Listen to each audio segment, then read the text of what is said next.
Bueno, seguimos en esta mañana de plebiscito, de referéndum constitucional.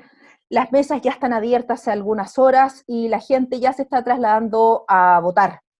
Me encuentro ahora con el embajador y ex subsecretario de Relaciones Exteriores, Cristian Barros, con quien vamos a hablar de algo que es bastante importante. Este plebiscito no solo está todo Chile pendiente de lo que va a pasar hoy día, sino que en el exterior también nos están mirando y vamos a hablar precisamente de eso, de por qué nos están mirando desde fuera. Embajador, muchas gracias, bienvenido. Muchas gracias a ti, Marcela. Sí, es un tema interesante e importante porque se da en un contexto en el cual se ha llegado a este plebiscito después de una serie de acciones como el estallido social, el acuerdo por la paz, y se ha llegado, digamos, aunar criterios políticos para tener un plebiscito que lo vote la gente. Eso es algo bastante particular. En general, las constituciones, sobre todo en nuestra América Latina, son productos de golpes de Estado, gobiernos autoritarios, o bien, digamos, de grupos de personas sabias, ¿no? Pero esto de entrar a votar primero una entrada al plebiscito para decir sí, apruebo el plebiscito, es una cosa muy particular y muy, muy potente. Ahora, si tú además le agregas de que se adicionó a esto la paridad, bueno, estamos quedando, digamos, como un ejemplo en el mundo respecto a tener una posible convención constitucional paritaria. ¿Te das cuenta? Eso es tremendamente, increíblemente potente. Innovador. Sí, potente, porque además, o sea, si estamos hablando nosotros de paridad, estamos hablando, ¿no es cierto?, de igualdad, estamos hablando de diversidad. ¿Qué más potente que tener nosotros hoy día, digamos, la posibilidad de elegir hombres y mujeres para que se constituyan para redactar la nueva constitución? Y yo espero además que pronto salga el cupo de los pueblos originarios. Creo que eso embarcaría un proceso que sería bastante representativo al final. ¿Mm? Embajador, obviamente entre su experiencia, sus contactos, sus vínculos en el extranjero, colegas, gente de carrera, otros embajadores, ex autoridades, ¿qué es lo que percibe usted de cómo están viendo el proceso de Chile? No solo este día de elección en sí, sino lo que ha sido Chile desde el estallido social en adelante. ¿Cuál es la imagen que hay de Chile en estos Bueno, momentos? esa es una muy buena pregunta, Marcela. Tiene una serie de aristas, ¿no? Porque en realidad la primera imagen que se tiene es de este Chile tan ordenadito, este Chile que era como el primero del curso, este Chile que estaba, ¿no es cierto?, siendo ejemplo, digamos, sobre todo en la región, y de repente, de un día para otro, tú ves el estallido social, y entonces nuestros observadores extranjeros quedan un poco conmocionados, ¿no? Dicen, pero por Dios, ¿qué es lo que sucedió? ¿Qué es lo que pasa? Bueno, eso fue la primera reacción, ¿no es cierto? Vino, digamos, todo lo que fue el incendio del metro y todo eso, eso fue muy fuerte afuera, fue muy fuerte afuera. Y lamentablemente tú sabes que ese tipo de noticias opacan lo que después fue el 1,5 millones de personas, que fue como el punto culminante de las manifestaciones. El tema es que se miraba ya que en Chile estaba pasando algo que no se había previsto y más que nada está una preocupación de los países que tenían como norte un poco seguir los parámetros que seguía Chile en materias económicas y de repente dijeron, wow, ¿qué es lo que está sucediendo acá? Y ahí vinieron muchos análisis, si tú ves la prensa en noviembre, fundamentalmente hay muchos análisis muy buenos, además algunos de ellos diciendo qué es lo que se estaba escondiendo detrás de todo esto. O sea, en el fondo sí, se ha avanzado, pero viene el tema, ¿no es cierto?, de la desigualdad. Y la desigualdad empieza a tener un eje, digamos, en la conversación y además tiene un eje, digamos, en las publicaciones.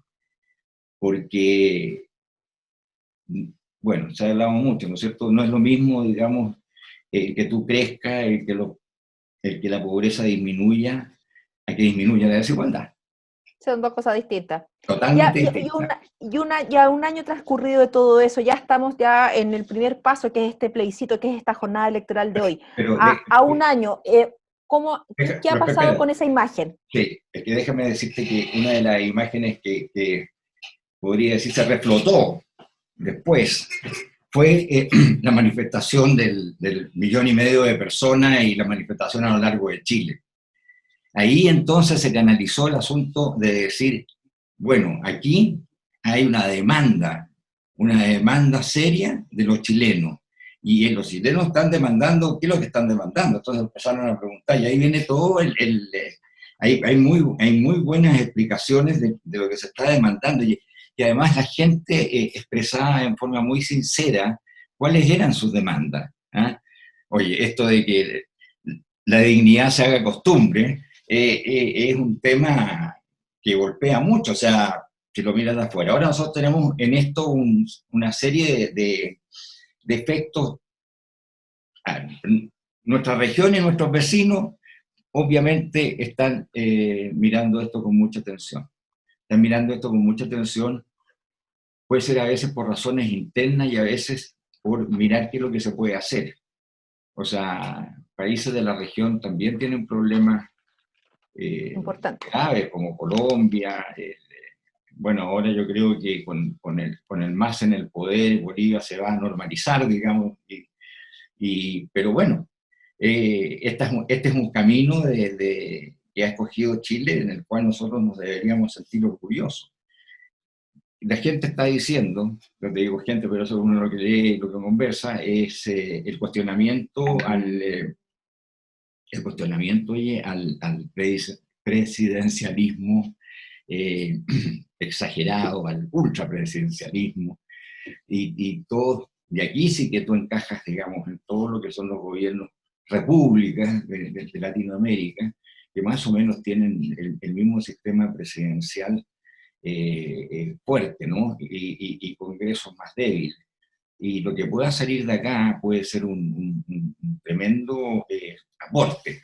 Aporte, no es que esto va a ser igual en todas partes, un tremendo aporte, digamos, a las discusiones políticas y las discusiones institucionales en los países que están en nuestro barrio.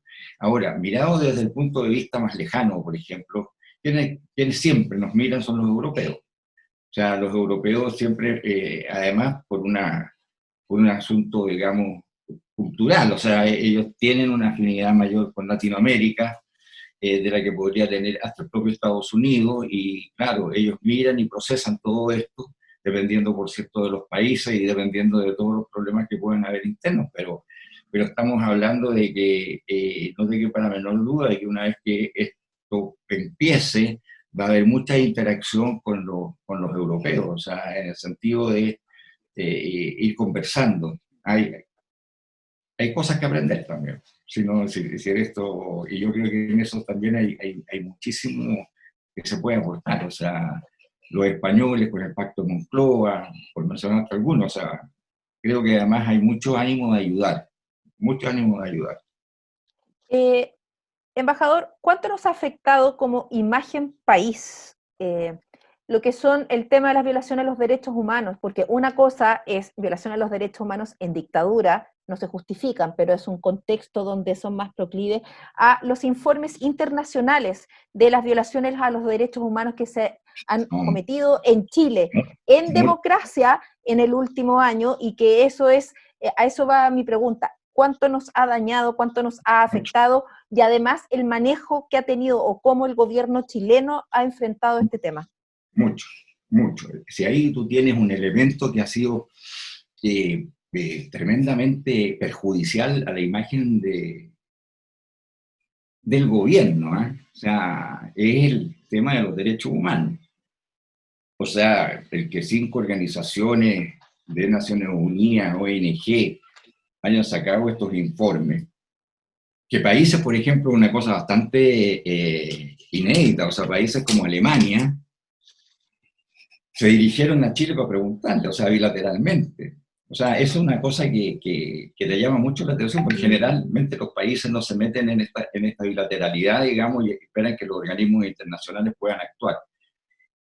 Pero tenemos nosotros los informes de los organismos internacionales y ONG. ¿Qué es lo que falta? Que se dé respuesta a eso. Sí, sí, sí. Pensar, digamos, de que el alto comisionado para los derechos humanos hace un informe y pide algún tipo de explicación y eso no se le entrega, va a ser algo que va a quedar olvidado. No, eso no pasa. Si qué sé yo, Amnesty International o Human Rights Watch hacen un informe y piden, digamos, información al gobierno de Chile respecto a las violaciones a los derechos humanos y no se les entrega, bueno, eso tiene una repercusión. Por eso es tan importante que el gobierno cumpla lo que dijo. O sea, el gobierno cumpla con decir que iba a estudiar, que iba a investigar, que iba a sancionar a quienes habían violado los derechos humanos. En una discusión, Marcela, que acá se ha transformado en una cosa muy rara. O sea, hay sectores interesados en confundir lo que son los derechos humanos. ¿Ah? O sea, y hablan de los derechos humanos de la policía, o hablan de los derechos, no, o sea, es no entender lo que son los derechos humanos. Los derechos humanos simplemente son el que se te respete por parte de las fuerzas que tienen el poder para reprimir, para ordenar, y que tienen el poder para usar las armas. Ese es, pues. O sea, el resto, y eso es lo que nosotros tenemos hoy día que ver. Usted publicó en nuestro diario hace una semana aproximadamente una columna cuestionando, criticando la minuta que Cancillería envió a las misiones en el extranjero con una bajada comunicacional y política a puertas del primer aniversario del estallido social del 18 de octubre. Porque en esa minuta el gobierno chileno lo que trataba era como tapar el sol con un dedo, porque imprimía un sello de total normalidad en el país y se obviaba todo el tema de los derechos humanos. ¿Qué pasa con eso? Insisto en el punto de imagen país y con esta gestión del gobierno, con este intento del gobierno de tapar el sol con un dedo. Yo creo que nunca había recibido tantas llamadas de colegas míos en el ministerio, porque yo sé que los interpretaba plenamente con eso, ¿no? O sea, imagínate lo que es tener un folleto, si ese es un folleto, ni siquiera es un documento, un folleto en el cual se pinta un Chile normalizado, se escoge determinados temas, se omiten otros, entonces, ¿qué vas a hacer tú con eso? Vas a ir donde las altas autoridades, como decía, a entregarle eso, pero por favor, o sea, lo más probable es de que te pregunten, bueno, ¿y qué pasó con esto? O sea, ¿qué pasa con los derechos humanos? Que aquí no está tratado. O sea, ¿qué pasa hemos visto acciones de violencia en los últimos días y usted le entrega esto, puede explicarme esto otro, digamos. Esto en un mundo absolutamente ficticio, porque ellos saben todo. O sea, los gobiernos que están interesados en Chile saben perfectamente bien lo que está pasando en Chile. Y sus vínculos con Chile son sus embajadores acá. Si alguien quiere hacer un trabajo, que lo hagan, pero en forma sistemática y en forma silenciosa con los embajadores en Chile. Esto es lo mismo que pasaba en tiempos de Pinochet, en que se mandaban estos documentos para afuera, era como la DINACO. Si eso, mira, es una réplica de cómo usted tiene que ir y contar la verdad oficial. Como si eso fuera realmente algo que tú pudieras hacer, digamos, o sea, como si existiera una verdad oficial que tú pudieras transmitir y que la otra persona además lo vas a convencer. Bueno, como hacer teoría en Naciones Unidas. Exactamente, te das cuenta. Entonces, es peor la gestión que el objetivo del documento, porque vas a quedar con ese fase de establecer que es un gobierno que está alejado de la realidad, porque tus interlocutores saben cuál es la realidad. O sea, no pequemos de suficiente y pensar de que el resto de los países, cuando tienen el tema de Chile, ellos no han estudiado el tema de Chile. Claro que lo han estudiado.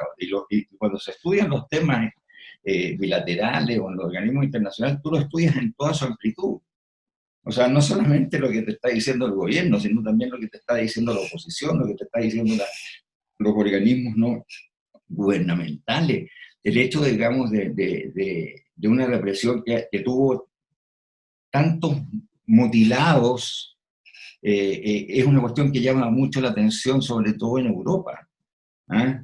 En lugares donde hasta el carro lanzagua en algunos países se ha prohibido. O sea, en que además tú ves las manifestaciones, claro, hay manifestaciones violentas en Europa, pero hay técnicas en las que ellos han desarrollado con el correr de los años que tienen menos agresividad para poder enfrentar esto. Entonces, vuelvo a la pregunta anterior. Este documento es una cosa insólita. ¿Sabes lo que espero? Que a partir de los resultados de hoy día, mañana, se elabore un documento en el cual se diga para dónde vamos los chilenos, que tengamos súper claro de que el resultado del plebiscito, si llega a ser apruebo, la percepción general en el exterior es que el gobierno perdió el plebiscito. Nadie puede, digamos, pensar hoy día que después de los meses de octubre y de noviembre, ¿no es cierto?, con un discurso totalmente contrario a este proceso, la gente vaya a pensar, digamos, de que se pierda y el gobierno no pierda, digamos. O sea, evidentemente está muy anclado lo que es el resultado del plebiscito de hoy con lo que se va a percibir del gobierno. La salida del gobierno es muy importante. ¿Te das cuenta? Perfecto. La salida del gobierno es muy importante. Porque si gana el apruebo, bueno, tendrá que salir desde el canciller Alamán, que estaba en contra, digamos, del plebiscito, hasta Desbordes, que estaba a favor, todos juntos diciendo qué es lo que van a hacer para que esto se encamine, porque vienen, digamos, las elecciones constituyentes y porque tienen que hacer de esto una tarea país. Y yo quiero ver al gobierno haciendo una tarea país. ¿Ah? Lo quería llevar a un último tema, embajador, para poder ir cerrando ya esta conversación, y tiene que ver con el voto de los chilenos en el extranjero. Este viernes, hace 2 días, el canciller Alamán dio una información en términos de que son 65 países donde los chilenos van a poder estar votando hoy día para participar en este plebiscito, los que están en el extranjero, y informó de algunos lugares puntuales donde habría ciertos inconvenientes y que estos se fueron solucionando y que tienen que ver más que nada con ciertas condiciones sanitarias en los respectivos países. Sí. El 2017 votaron 40.000 chilenos en el extranjero para la elección presidencial. ¿Usted qué ve, qué percibe? ¿Cree que la pandemia va a perjudicar la participación de los chilenos en el extranjero o al contrario, la importancia histórica de este plebiscito va a hacer que a lo mejor ese umbral de 40.000 chilenos hoy sea mucho más? Mira, Marcela, yo creo que hay mayor interés de los chilenos hoy día de lo que existió en la elección presidencial. No obstante, creo que va a haber una menor votación que la que existió durante la elección presidencial. Y esto es muy fácil de definirlo, digamos, porque tú ves lo que está sucediendo en Europa con toda la segunda ola y con todas las medidas restrictivas. Por ejemplo, yo tenía me llamaron de Suiza para decirme de que estaban con un local muy estrecho y de que ese local muy estrecho tenía que ser cambiado porque las autoridades suizas no aceptaban, digamos, que se juntaran más de 2 personas. Estoy poniendo un ejemplo pequeño, digamos, pero eso se va a repetir. Y si vemos, nuestras comunidades están precisamente en países que están con alto nivel de contagio, o sea, Estados Unidos y aquí en América Latina, Argentina. Entonces, mi impresión, yo quisiera equivocarme 100%, ¿eh? Pero mi impresión es que va a ir a votar menos gente que la que fue a votar para la... Porque claro, o sea, hay un temor y todo lo que está sucediendo hoy día. O sea, realmente Se las debió noticias que haber llegan... previsto ese escenario, se debió haber pensado, implementado algo hacia las embajadas, porque hubo muchos meses, el plebiscito originalmente era en abril y se postergó para el 25 de octubre, o sea, hubo Sí. No, 6 meses fíjate por lo que menos para haber pensado alternativas o posibilidades para permitir y cumplir la ley y que los chilenos en el extranjero puedan votar considerando las circunstancias de la pandemia. claro, eso lo desconozco, pero yo me imagino de que los jefes de misión, los cónsules, deben haber actuado lo más diligentemente posible para poder solucionar estos problemas. Si hay problemas de fondo, bueno, habría que ver si la Cancillería respondió con esos fondos, digamos, para... mi impresión es que sí, mi impresión es de que ha existido un feedback de la Cancillería, sobre todo en estas últimas 2 o 3 semanas, de darle un cauce a la votación en el exterior. Pero igual, van a haber muchísimos inconvenientes porque además no van a ser actos locales, o sea, tú vas a ir y vas a tener que pedir permiso a la policía para juntarte más de 50 personas, o sea, te van a decir por qué, o sea, no sé, me explico, que es un tema súper, súper complejo, aparte, por supuesto, del nivel de contagio. Ojalá que me equivoque, porque yo creo que este plebiscito es una cosa en la cual la mayor participación es el pilar de lo que viene. Yo me siento muy orgulloso del pueblo chileno de que hayamos llegado a esta situación, que hemos llegado a tener, digamos, la oportunidad de elegir una convención constituyente para hacer una nueva constitución. Es una cosa extraordinaria. Bueno, en la noche vamos a saber En la noche vamos finalmente a saber. cuánta gente Ojalá, votó y ojalá, cuál fue el sí, resultado. Y ojalá mañana vaya vamos a mucha gente a saber, votar. Ojalá vaya y mucha mañana gente vamos a a votar. saber si el canciller Alamán lo escuchó y va a ver si va a haber un documento de Chile y cómo se le explica Eso, al mundo lo que sucede hoy día en la eso, noche. eso. Ok. Embajador, muchas gracias por esta No, gracias a conversación usted, y Marcelo. nosotros seguimos en esta jornada electoral.